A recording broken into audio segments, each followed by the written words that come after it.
This is my audience. My name is Noah Norman. Today I'll be talking about the impact of social media on mental health. I want you to think about the first thing you do when you wake up.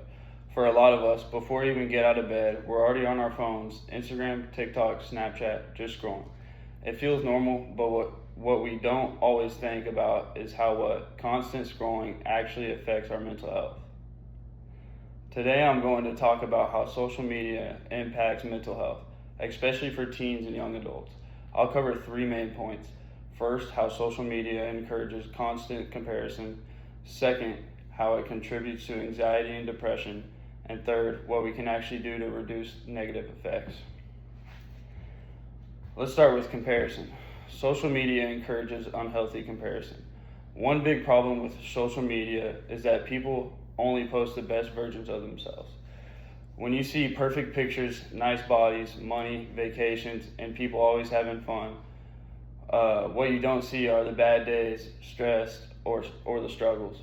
Over time, it can feel like everyone is doing better than you. One important idea is that social media creates unrealistic standards, filters, editing, and angles that make everything look perfect. According to the American Psychological Association, this kind of content can damage self-esteem. Another issue is that constant comparison leads to negative self-image. When you compare your real life to someone's highlight reel, you start thinking you're not good enough. This especially affects young people who are still figuring out who they are.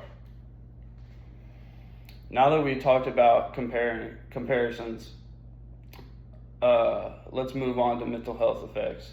Social media increases anxiety and depression. Social media affects how we feel, not just how we see ourselves. The pressure to get likes, views, and comments. If someone doesn't do well, people take it personally. Notifications and nonstop content make it hard to ever fully relax.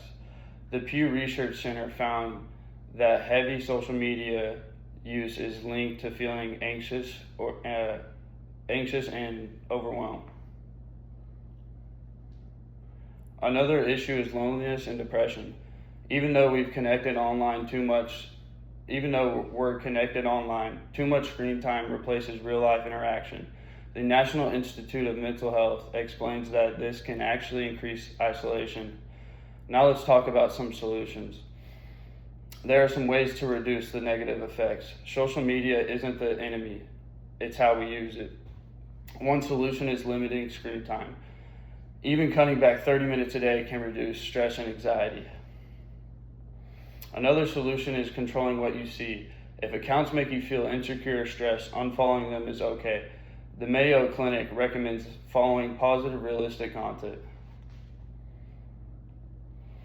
Today we've talked about unhealthy comparisons, anxiety, and depression, and how we can reduce negative effects.